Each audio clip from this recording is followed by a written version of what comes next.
This is the Sixth Man Show, an Orlando Magic podcast, with your hosts, Luke Sylvia and Jonathan Osborne, covering all things Magic basketball. By fans, for fans. Go Magic!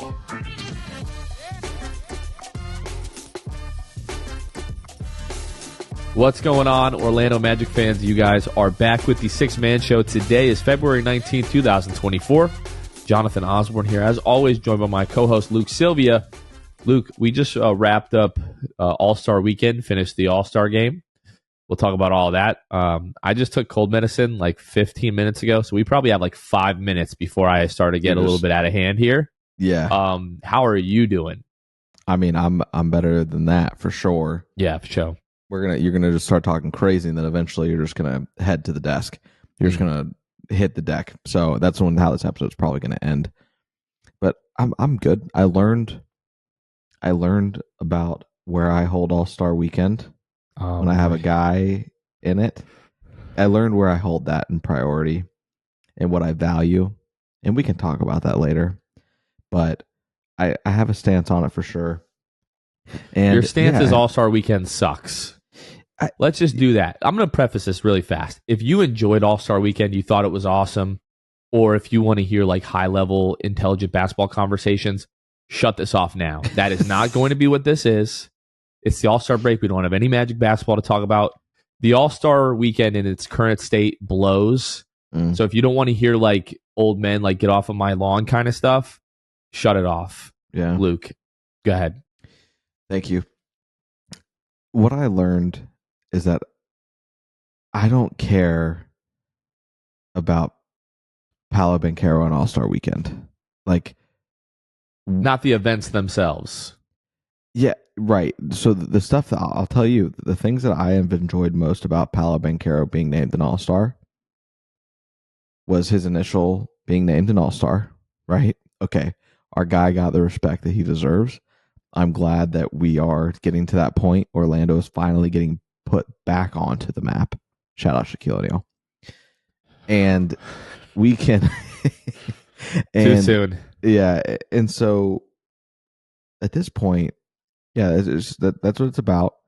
But then it's also about with Paolo, just the photo ops are awesome. They put out the pictures today of him like wearing the All-Star jersey and everything. That was awesome. That was what I cared about. And it all goes back to respect and people respecting Paolo and the Magic both at the same time. And you can't respect Paolo without also respecting the Magic. So that's what I care about. The on-the-court stuff, event stuff, I don't care about. The other thing I learned is that when your team is good, the All-Star break is kind of agonizing because it's like, I just want to see the team play. I was sitting there watching the All-Star game tonight with Lauren, sitting on the couch, and I was like, it was the first quarter. I was like, all I can think about is I wish this was a Magic game on my TV right now. That's the only thing I'm thinking about right now. I just want to see the Magic play. I don't care about any of this. Then it was cool to see Paolo check in for the first time tonight and whatever. But from there on out, it was all kind of just meh. So, I don't know. Is that pretty in line with your thinking? Or what did you maybe value the Paolo aspect more in game? That's pretty in line. But I forgot that we've got a couple of things to touch on at the top of the show here. So I'm going to go through that, and I'll make this really quick and then jump back in. Coming up Wednesday, the 21st, Friday, the 23rd, is the 5-year anniversary of the podcast. Can't believe it's already been 5 years. But Wednesday, we're going to do a live show starting at 9 o'clock p.m. Eastern Time on YouTube, really just to reflect on the last 5 years of the show, talk about some of our favorite moments, maybe get a little sappy, have some fun. We've got a special guest planned for that as well. So be sure to check that out, and please come and hang out with us Wednesday night, 9 o'clock on YouTube. And the next episode of the Sixth Fan Show is going to be filmed next Tuesday when the Magic face the Nets at home. So Tuesday, February 27th, Magic versus Nets outside Kia after the game. Sixth Fan Show. Ben is going to be filming that. My take on the weekend is the meme, what happened to the game that I love? Like, I remember as a kid being so excited, like getting off of school on Friday of All-Star Weekend and like not rushing home, obviously, because everything sort of started later at night. But I remember like genuinely being excited for like Friday night of the NBA like celebrity game. I remember like Chris Brown and like J. Cole being in it. I remember like Justin Timberlake being in it, Justin Bieber, all those guys. And then I always loved watching the rookie sophomore game is what we used to call it. It wasn't the Rising Stars Challenge. It was the rookie sophomore game back in the day. Always loved that. And then like NBA Saturday night where you had the Shooting Stars Challenge where you had like a current NBA player, a WNBA player, and then like a NBA legend. They would all be on, one team who would do different competitions. The individual NBA Skills Challenge when it was Dwayne Wade and Chris Paul and Steve Nash and those guys. And then obviously like the dunk contest where we're going back to like Dwight Howard and Nate Robinson going at it, obviously. And then it being headlined by the Sunday Night All-Star Game where I don't know if it's because we're older now. Maybe it's one of those things where when you have kids, Christmas changes again. Like when you're in your early 20s and you're sort of out of that like kid Christmas stage that we all go through when you're in elementary school and middle school, especially where Christmas is your Super Bowl as a child, right? You get so hyped up for it, and then as you get older, it's not as cool. But then when you have kids and you see your kids getting excited for it, it's kind of exciting again. I'm starting to think that All-Star Weekend is the same way because the guys who are being featured in the All-Star Game at this point are not our idols, are not our childhood heroes that we grew up watching our entire life and being able to watch those guys play against each other on the floor. Like the only guy in this game at this point that was like a childhood hero of mine would be LeBron James. Everybody else, it's like we've seen LeBron's career, but I was, 9-10 years old, LeBron's rookie year, but being able to like be conscious for an entire player's career like we have been to this point with guys like Dame, like Giannis, who are some of the older guys in the All-Star Game this year. I don't know. I don't know if it's the event itself or All-Star Game is for children. I don't know really how to break it down. Is it the product or is this just the way that it goes? And I don't remember my dad being like hyped about the All-Star Game when I was a kid. I think it's a good question. Has it really changed that much? Because it has in certain aspects, but in other ways, I don't think it has. Right. I mean, definitely more. The All-Star Game is definitely way less defense, which can change, obviously, the intensity of it. What was it? I saw like an All-Star Game that Shaq was involved in, like a screenshot of like the score bug at the end of the game. And it was like 109, 100 or something like that at the end of the All-Star Game. And that was essentially doubled this evening. Correct. So it's like, I think it's somewhere in the middle.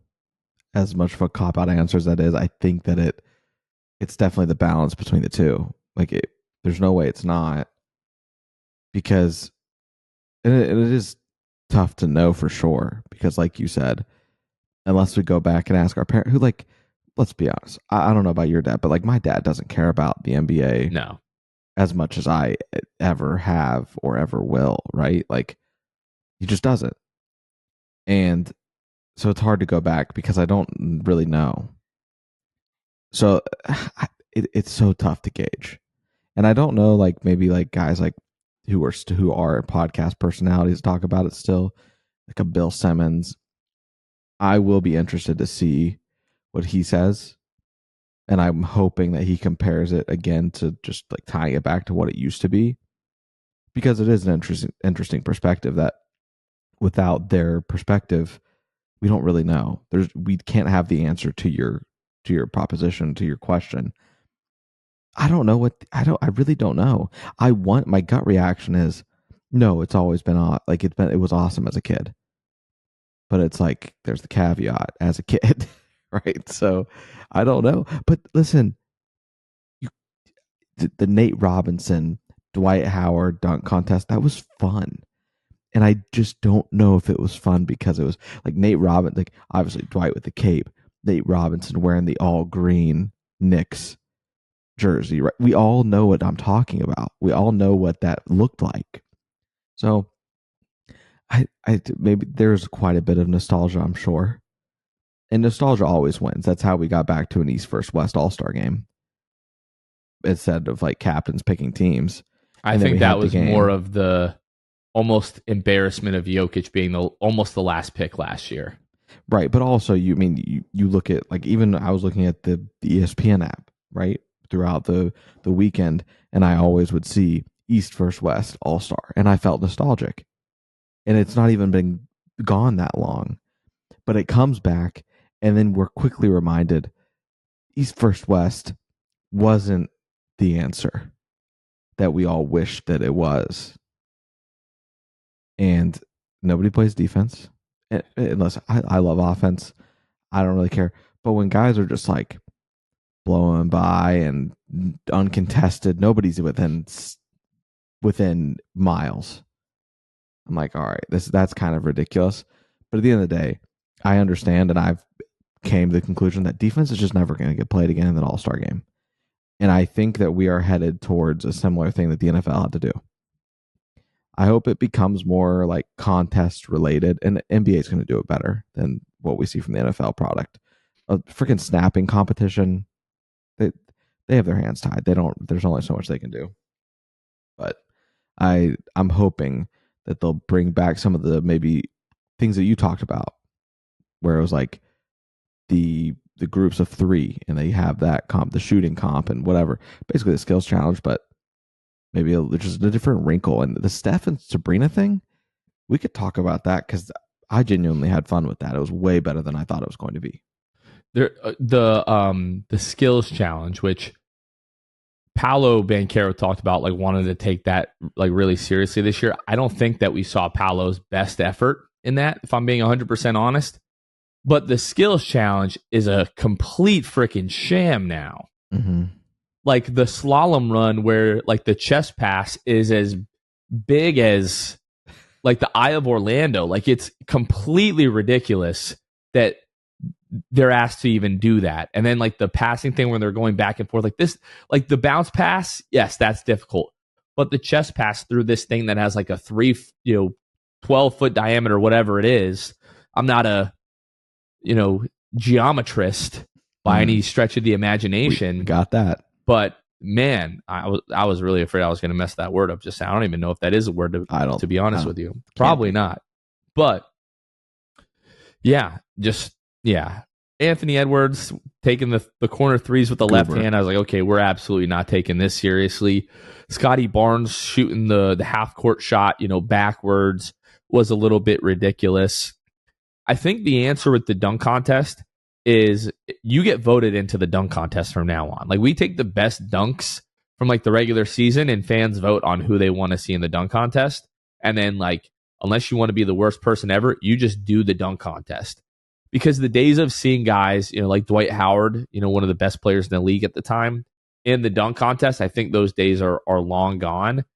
And it's truly to the point now where like people talk about the Aaron Gordon, Zach LaVine dunk contest ruining the dunk contest. It honestly might be true because nothing is ever going to match that level again.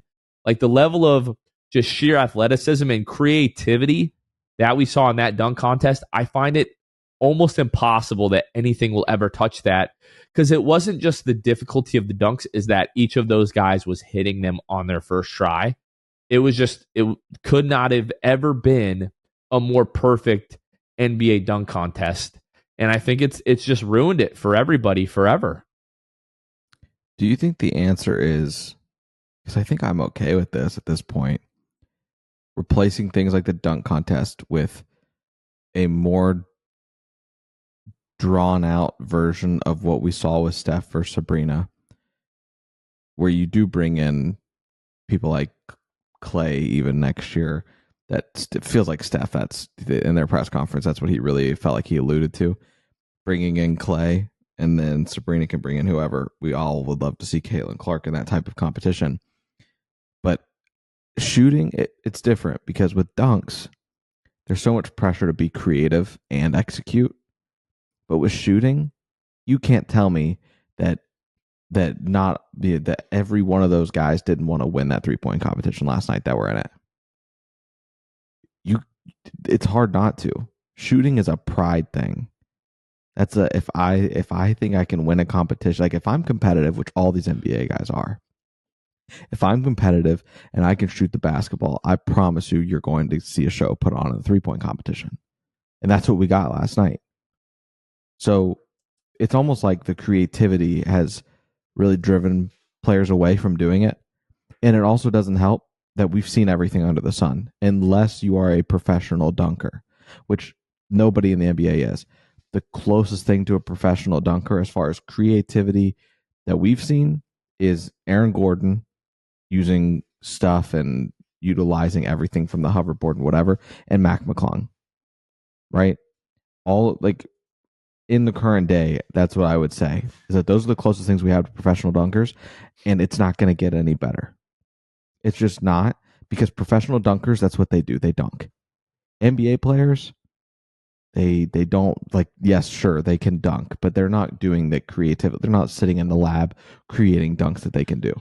We've just seen it all. And it's crazy to say that we are now in the era of, like, we've seen everything.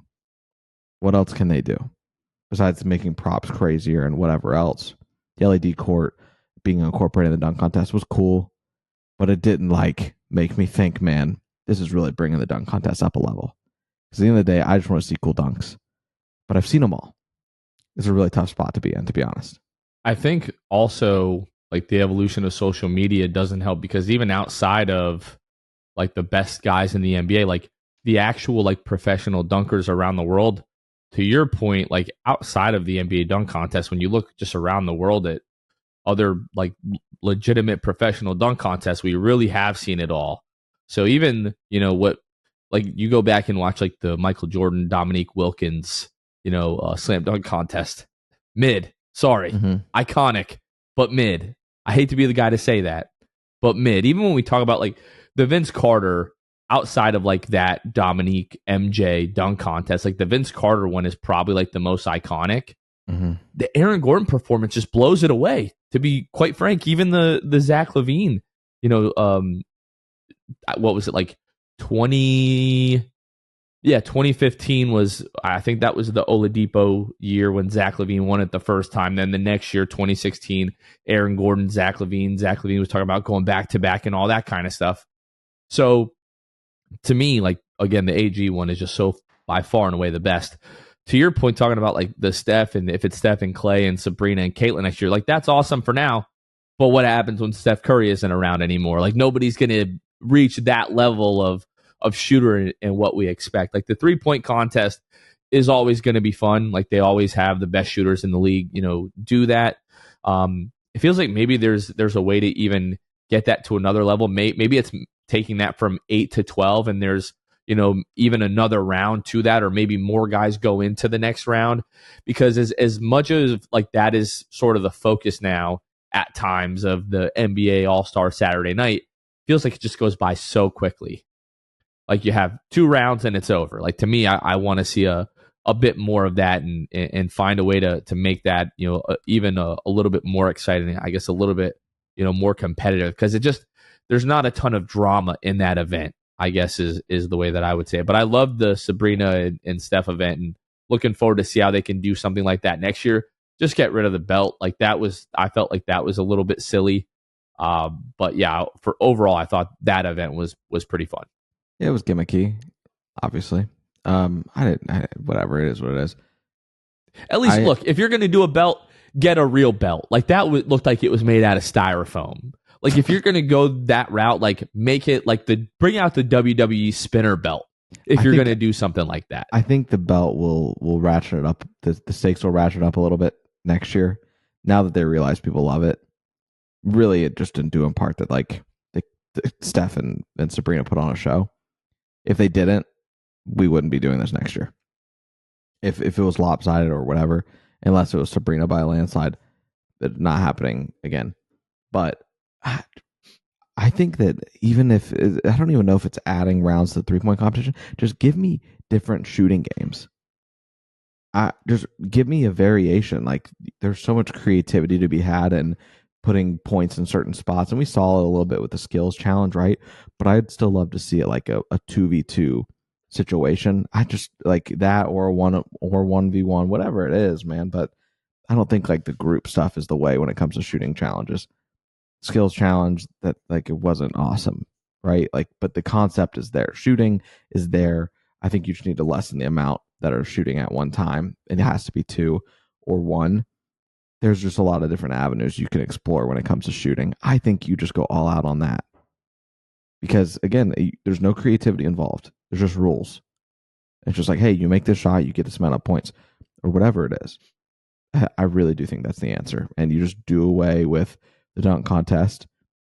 Maybe you do away with it for like 10 years, 15 years. And then when people get nostalgic for it, you can bring it back. And if it flops, it flops. But for now, I really do think shooting with Steph Curry obviously changing the game of how we think about shooting. There's a whole lot you can do. And this is very much a shooting generation at this point, not so much focus on dunks. I think there's also a big element of like the best guys in the league now are just too cool for the All-Star like weekend and the events and like even the All-Star game to a certain extent. I'm watching guys just like sort of go through the motions tonight. It's like, what happened to the game I love? Like that's what I keep coming back to. And you saw it a lot with like Luka and Jokic. And I think there's a lot to that because we think about the JJ Redick Old Man in the Three podcast with like Franz Wagner and Luka. Both of them really talked about the fact that they are so team oriented internationally that I think that it feels weird to them and they don't really want to take it seriously because it doesn't mean much. And over there, maybe they're just so like focused on working as a unit to win and whatever. And All-Star Weekend just feels silly to them. And I think that could be the case with guys like Jokic and Luka. And as we get more international talent, I don't know if you've seen the mock drafts already for next year, but like 4 of the first 5 that are mocked, but as last I saw it like a month or 2 ago, all international. It's going to continue to be that way, and I just wonder if like that's going to introduce even more the brand of players that just like don't really care and they think it's silly that there's an All-Star game. Who knows? But I think that we might be headed that direction. Listen, you don't like the All-Star game, and you don't like if you're an NBA player, you don't like the idea of the All-Star game, screw off. All right, that's all I got to say. Like it's an iconic thing to be a part of that. Like when you're playing, like take it like all these guys idolize Kobe. You know who took the All-Star game seriously? Kobe freaking Bryant. Every single time he was out there amongst the best players in the world, he wanted to prove that he was the best in the league. So, like, just how hard is it to play defense in the game? Like, I don't think it's that. I don't think we're asking a lot. If everything else sucks, that's fine. Whatever. If we get to the point where, like, look, we're just going to have an All-Star game. Maybe we'll have a skills challenge and then we'll have the All-Star game. Just play defense in the All-Star game. Like, sure, there's, times, maybe the first few minutes or so, even the first quarter, you want to get silly, you want to throw some lobs, you want to do all that stuff. That's great. But let's play some freaking defense. Luke, what did you think overall about Paolo's performance? So I want to go back to the Rising Stars game. Paolo Banchero was on Team Tamika with Keegan Murray, Jalen Duren, Jaden Ivey, Scoot Henderson, Keontae George, Vince Williams Jr., and Dyson Daniels. Paolo Banchero in 11 minutes, 5 points, 3 rebounds, 2 assists, 2 of 7 from the floor. To me, Paolo recognized, like, I've got to do something each night of this weekend. And Paolo just very much coasted through that Rising Stars game. It could be said that he coasted through the entire weekend. That might be fair. I didn't really like it just came and went on Friday. It very much was like literally they got how did they lose that game, by the way? They were off to such a great start. End up losing. And then the G League team beats the team they went against as well, which was hilarious. It just shows you like these people, they don't really care that much. They're there for the festivities, the connections, whatever it is, right? So I don't know. My feelings on Friday night in Paolo is kind of just sums up the entire weekend. in Rising Stars, or the skills competition. I mean, he had the best passing points in that passing game. Cool, but that. But other than that, it's kind of like I don't really care. It also has something to do with the fact that like Paolo just wasn't hitting anything this weekend. That was a little frustrating, just as a Magic fan, where it's like, man, we got this all-star, and he just wasn't hitting shots, and whatever. Like at the end of the day, I don't put any stock into how he performed an all-star weekend, but it did make it a less enjoyable viewing experience. I think even he himself would say that. I can understand why fans feel that way, whatever. Super appreciative that he was an all-star and all the respect that comes with it, but I don't know. I just didn't really care for a lot of it, and the performance probably tied into it. Yeah, and then in the skills challenge, he watched the team ahead of them, like the all-star team, go through. I think it was Tyrese Maxey that went like to the wrong direction around like the pylon or whatever. Watch that happen. That Paolo goes and does the exact same thing, which definitely hurt their time a bit. But I still hold firm to the fact that if Anthony Edwards doesn't try to shoot those threes left-handed and brick three straight off the side of the backboard, he takes that first one seriously, makes that maybe they don't get eliminated, from Scotty that. Barnes doesn't. Did you see him in that one? By the way, that dude too? fell over, I think, multiple times at different points throughout the stars or the skill challenge. That was my favorite part of the skills challenge. Him falling over, him dribbling the ball off his leg out of bounds, him slipping during the passing one. In each part of the skills challenge, Scotty Barnes had some kind of shacked in a fool. It was hilarious. Moment. It was hilarious. He's not. It was so funny. That was my favorite part of the weekend. When I saw that man grab the ball, turn around, and throw it behind his head, I was like, this dude absolutely does not give a single crap about this event. So bad. Yeah. Well, they were throwing bricks. That team was hopeless on the half court challenge for sure. Yeah. That was terrible. All right. This next segment is brought to you by our fans over at or friends. Not, I guess they are fans of the show, but they're also fans friends of them. Exactly. They're fans of us. A lot of fans going around. Mm-hmm. Our friends over at Jam Hot Chicken. It is this week's Jam Hot Chicken Jam of the Week, and being as how this was Paolo Banchero's first appearance in an NBA All-Star game, the first of many, it is only right if our Jam Hot Chicken Jam of the Week comes from Paolo Banchero's first All-Star game. So with 11-19 in the game, the Eastern Conference leading the Western Conference 53-47, Paolo Banchero grabs the rebound, dribbles the length of the floor, dribbles around Anthony Edwards, and elevates for the two-handed jam and his first ever basket in an NBA All-Star game, and that is this week's Jam Hot Chicken Jam of the Week, Luke. And we'll just go right into this and just explaining further. If you are not familiar with Jam Hot Chicken and what exactly it is that they're all about, they are a Nashville and LA inspired hot chicken shack, locally owned and operated in beautiful Winter Park, Florida, at 400 West New England Avenue, Suite 13 in Hannibal Square, Winter Park. We've seen a lot of you guys posting about it on social media, saying that we weren't lying about this chicken sandwich. We weren't. We know we weren't. We're so glad that you guys are taking note, going to do this. People visiting from internationally or out of state are making sure that they hit up Jam Hot Chicken when they come into town to see the Magic play. It's super exciting to see, to be honest with you. And you guys can follow at Jam Hot Chicken on all social media. You can see their stuff. They've got a great aesthetic there on their social media pages. They do a great job with that. Also, you can go to jamhotchickenfl.com, access their menu, online ordering, music playlists, all things Jam Hot. Go there, check them out, and tell them we sent you. Real quick last thing on the All-Star game. Paolo Banchero in almost 19 minutes, 6 points, was 3 of 9 from the floor, 0 of 4 from behind the arc, 9 rebounds, 5 assists. So 6, 9, and 5 for Paolo Banchero. Almost messed around and maybe flirted with a triple-double, at least for a few minutes there. But Paolo just not super surprisingly, but wasn't super assertive. It's his very first All-Star game. Rookies, or not rookies, but guys that are playing in the All-Star game for the first time usually aren't going that crazy because there's other guys with tons of seniority.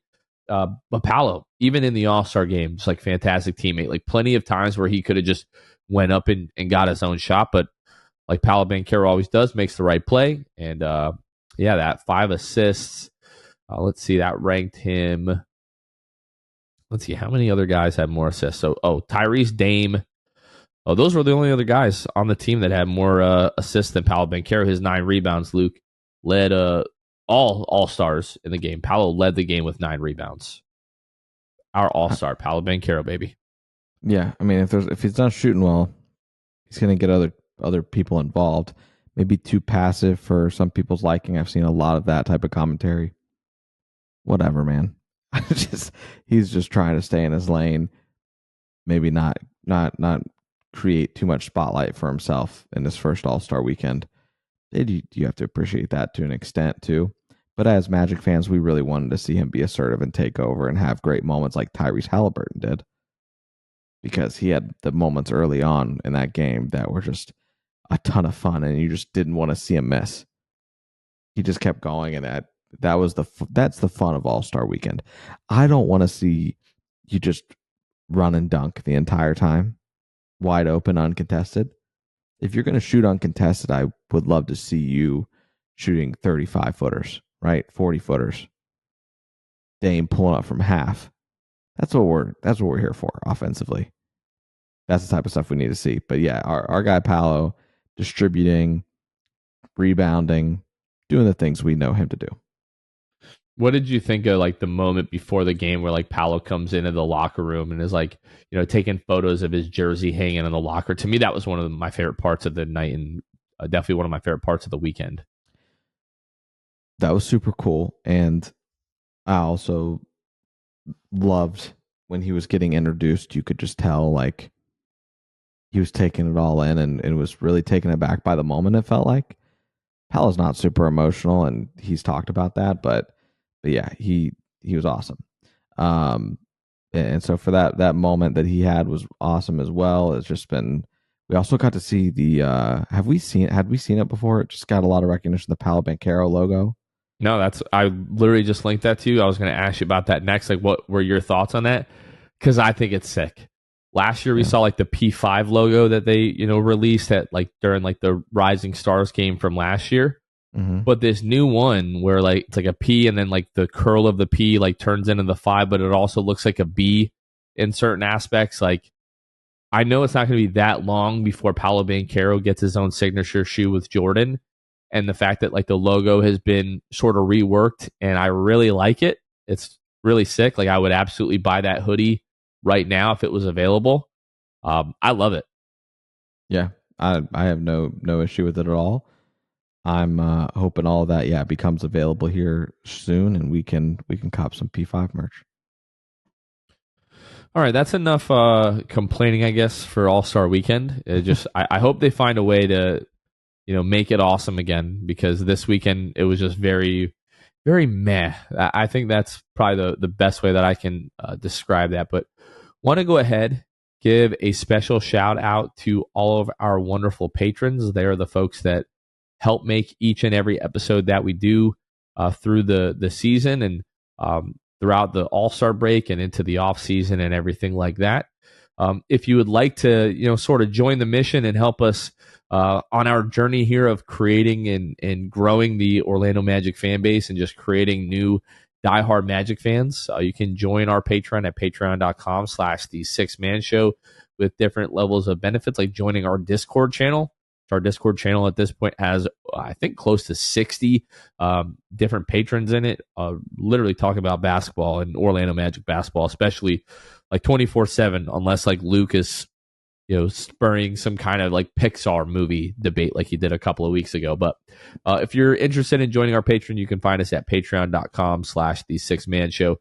And we give a special shout out to our Hall of Fame and Elite tier patrons each and every episode. So I will go ahead, as always, starting with the Court Cousins, Drew Gooden, Armin, Carson Tulo, Ellis, Jonathan Borges, Normal Magic Player History, Gay Gaines, Wiffle, Michael Martin, Jamel Miller, Michael Salapong, Donkey Punch, Dave, Powell and Franz's Warmth, Pierre A. Dylan Holden, Mr. Mikey, Eduardo Sanchez, Daniel, Dodo 15, Bobby Skinner, Goody 93, Teddy Sylvia, Eric Lopez, Fuchsia, Bill Fulton, Edmund Lagone, Jose Esquilin, Caleb Pete, Ken Wilson, Time, Mr. TV, ESPN Really Sucks, Gear 95, Shred, Junior Bruce, Half Rican, Shawhead 177, Bobby the Dawn, Himlo Ben Himro, R Improv 221, Magic Kid 714, Mysterious Mosley, Victor Cologne, Irish Magic Mike, Austin Lampy, Random Hustle, Only Franz Maria, Keith Wallace, Fritz Currency Kev, Bruv Sal, Cason Green, Santi Leon, Kane Eckler, The Distract, Ahmad Timsa, Chantu, Tom Gadsden, Dead Air, Richard Tuttle, Jeremiah Quintero, Debo 1980, and Magic Matt. Again, you can find us at patreon.com/The Six Man Show. Luke, I wanted to just remind everyone now that we're past the All-Star break. We've got a few more days off. The Magic are back at it on Thursday in Cleveland, taking on the Cavaliers. But just sort of regroup, talk about where the Magic are with 27 games to go. With 27 games to go, the Magic sit 8th in the Eastern Conference with a record of 30-25. They're 13 games back of first place Boston, 7 games back of Cleveland, 5 games back of Milwaukee, 3 games back of New York, 2.5 games back of Philadelphia, a half game back of Indiana, tied with Miami, but Miami holds the tiebreaker, so they are 7th. The Magic are 8th. 4 games up on Chicago, 6 games up on Atlanta, 24th in offensive rating, 5th in defensive rating, and 15th in net rating. Luke, coming out of the All-Star break, the Magic's injury report should be clean. We'll have a better idea on that Wednesday. But unless something crazy happens, the Magic should be completely healthy and ready to go Thursday against Cleveland. Completely healed is what I think you mean there. Completely healed is what it feels like. I wanted to use this time real quick to just reflect on where we were last season at this time, as well as the last best start we had like this in an 82-game season. So the Magic, obviously, at this point are 30-25 going into the All-Star break, which is hilarious compared to last year's record, right? Last year at the All-Star break, Magic were 24-35. So 10 more losses at that point. And we know how the season ends. Like, the Magic are just a few wins away at this point from beating last year's win total. And then prior to that, this is the best record the Magic have had at the All-Star break that I could really find since like the 2010-2011, where they were like 36-21. So putting it in perspective for you guys, we're in a great spot, as we all know. I hope that those of you who maybe have had your moments of like the sky is falling, which I very much have had at certain points of the season, where the sky is falling, the injury report is piling up, and you're frustrated. Hopefully this All-Star break has been a time for you to just get back to even keel, realize that the Magic are in such a great position heading into this essentially playoff push with 27, is that what you said? 27 games left? 27. I mean, you really couldn't ask for a much more realistic spot to be in for the Orlando Magic, for the rate that you're at, the way you're going, and what you're on pace for. Speaking of playoff push, immediately following the All-Star game, TNT aired basically like a playoff preview commercial, which featured none other than Jalen Suggs, giving one of his patented, hype ups to the Orlando Magic crowd. And that gave me goosebumps. First of all, they realized that the Magic are squarely in the playoff picture. And then to think about the Magic and Jalen Suggs in a playoff series, like ramping up the crowd at Kia, we know that moment is coming, and that's going to be incredibly fun. So just looking forward to that. And like you mentioned, Luke, best season up to this point, and probably, what was that, 12, 13 years, something like that, where the Magic have been sort of in this position, like in terms of record and standing coming out of the All-Star break. Super exciting. And the last time that the Magic really were, obviously, 2019, 2020, that whole season got messed up with COVID, right? And not that the Magic wouldn't have, been in the playoffs in a full 82-game season, but the way that season ended, the Magic were just anticlimactic playoff run, is I guess is the way that I would put that. When you look back to the 2018-2019 season, where the Magic were 20-31, and they go 22-9 over their last 31 games to finish the season 42-40. With 27 games left, Luke, the Magic could go 13-14 over these last 27 games and still have a better record than that 2018-2019 Magic team. And when you look at the schedule, which we'll talk a little bit more about in a moment here, the Magic should absolutely be able to go 13-14 at the very least.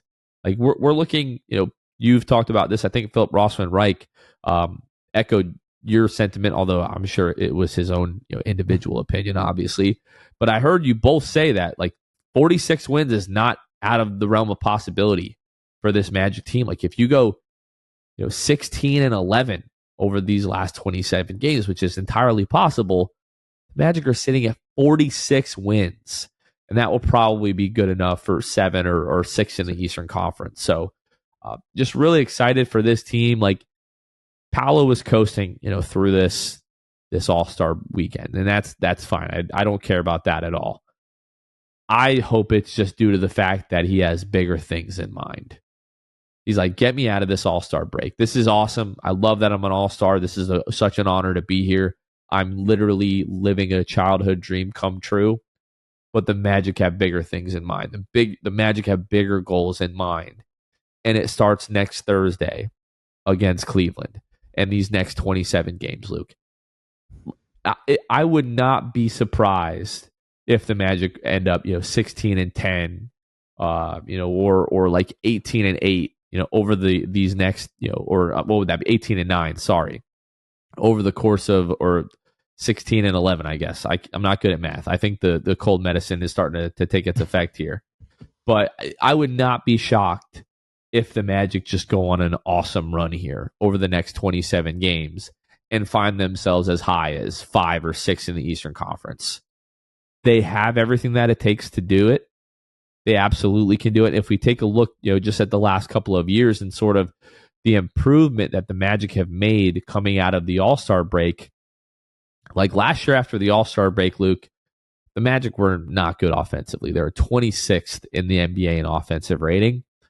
But after that All-Star break, Luke, they were 11th in defensive rating, which if we go to the pre-All-Star break last year, Magic were still 25th in offensive rating. Really nothing to write home about, but we're 19th in defensive rating.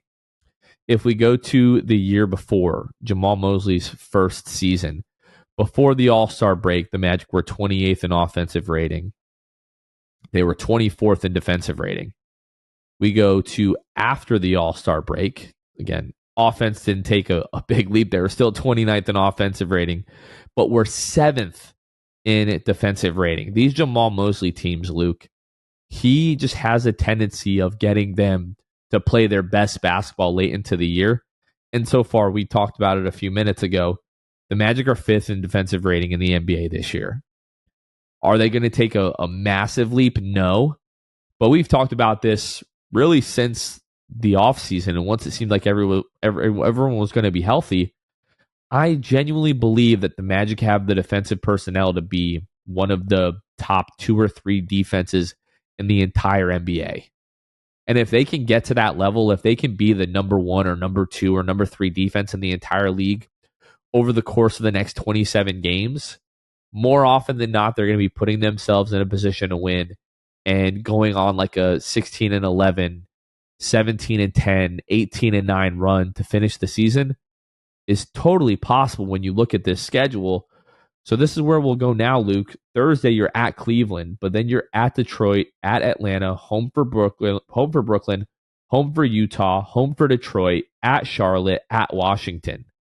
After that first game against Cleveland, the Magic have 7 games in a row where I would say they should win those games. I don't care about the travel. I don't care about the back-to-backs. I care about the fact that the Magic are now, I believe, 15-6 against teams below 500 this season.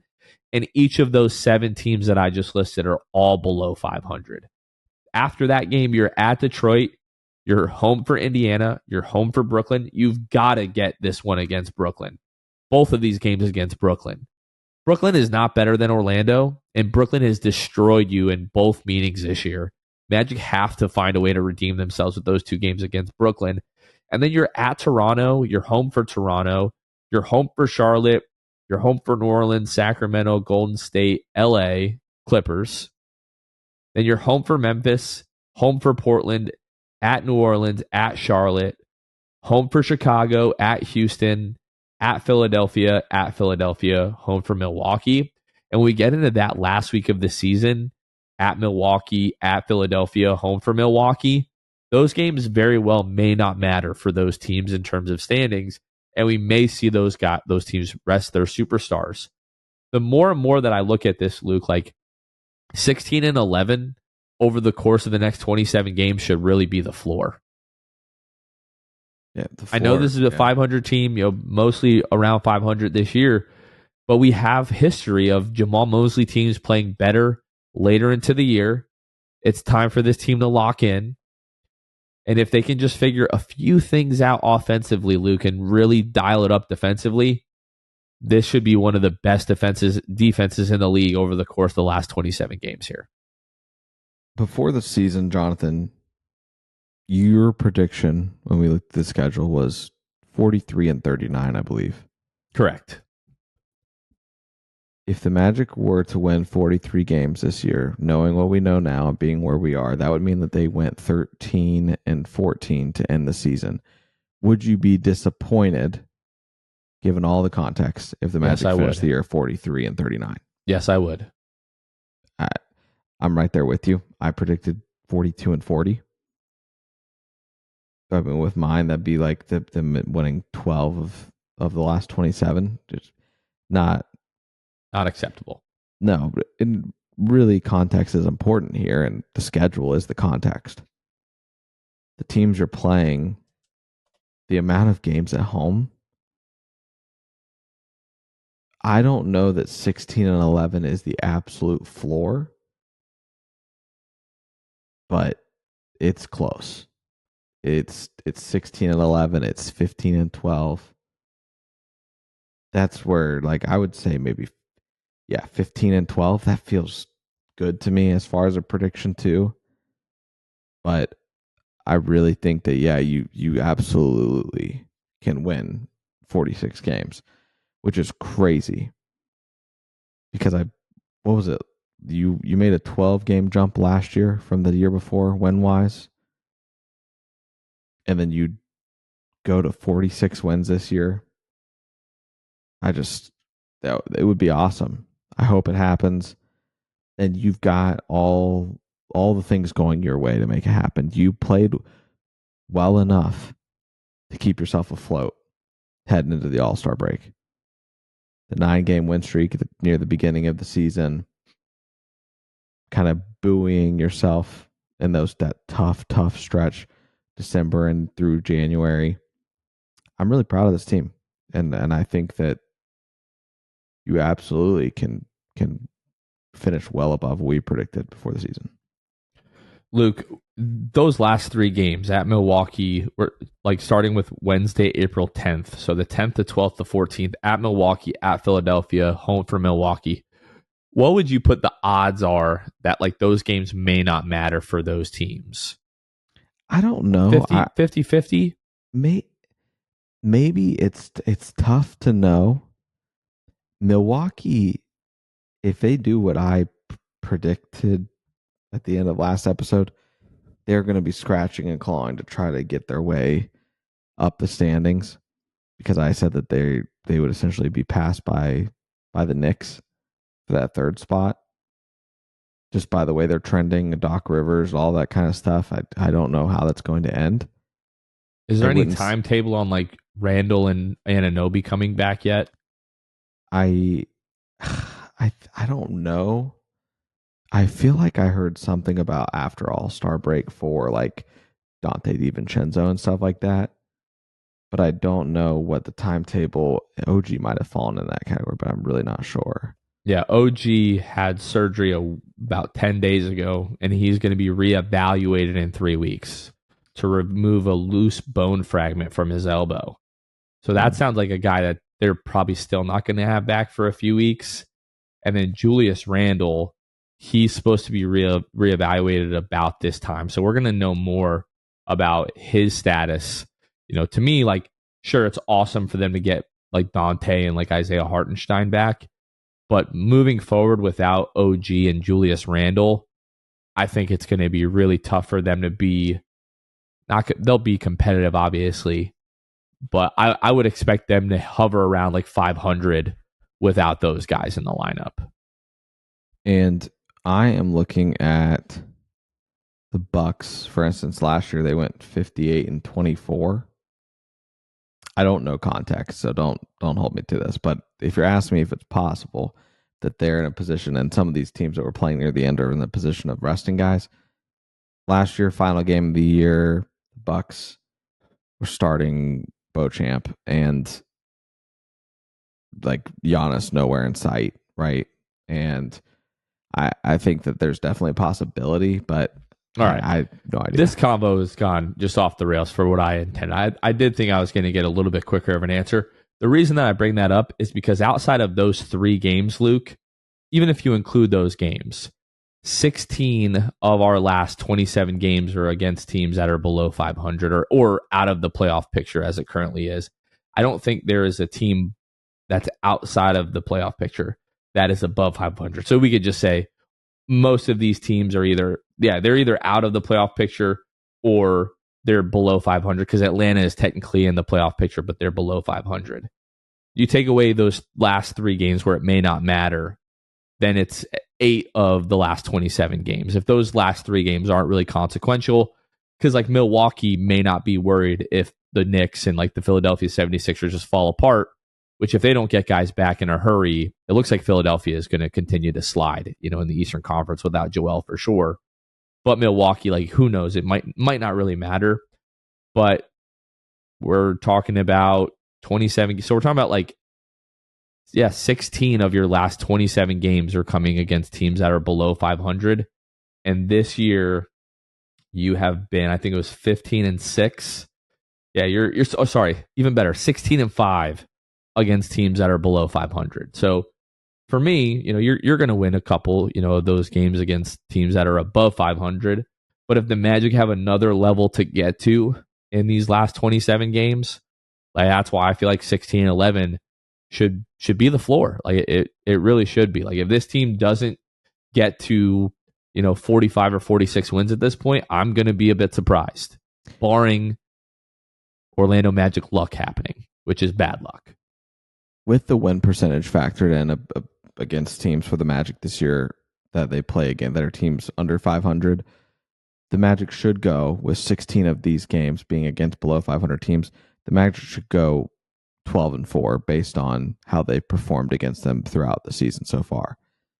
So you go 12-4, you can find a few more games against over 500 teams in that stretch. The other 9 games or 11 games you're going to play. So, 46 wins is super, super realistic. So 12-4 in that, you have 11. So you would have to go 4-7 against teams above 500. Like that, to me, that seems like the floor. Yeah, I would agree.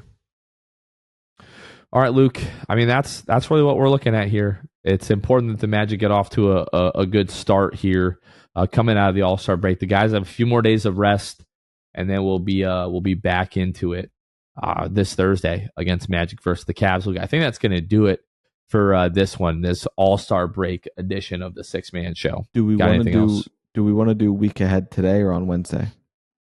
Let's do a Wednesday. Do a Wednesday. We'll see. We'll see how we feel. Hopefully, by then we'll have the injury report, so we'll have a better idea. It should be clean, but yeah, let's wait till Wednesday. Don't forget Wednesday, starting at 9:00 Eastern, we'll be live on YouTube. That's going to be the 5-year anniversary edition of the show. I'll have a special guest on that, so be sure to check in on that. The next episode of the Six Fan Show is going to be filmed next Tuesday at home as the Magic take on the Brooklyn Nets. Definitely need to get that win. But that's going to do it for this episode. For Luke Sylvia, this has been Jonathan Osborne. You all have been listening to the Six Man Show, and we will catch you guys next time. See ya. Thanks for listening to the Sixth Man Show. Be sure to subscribe on iTunes and Spotify to get new episodes downloaded directly to your phone.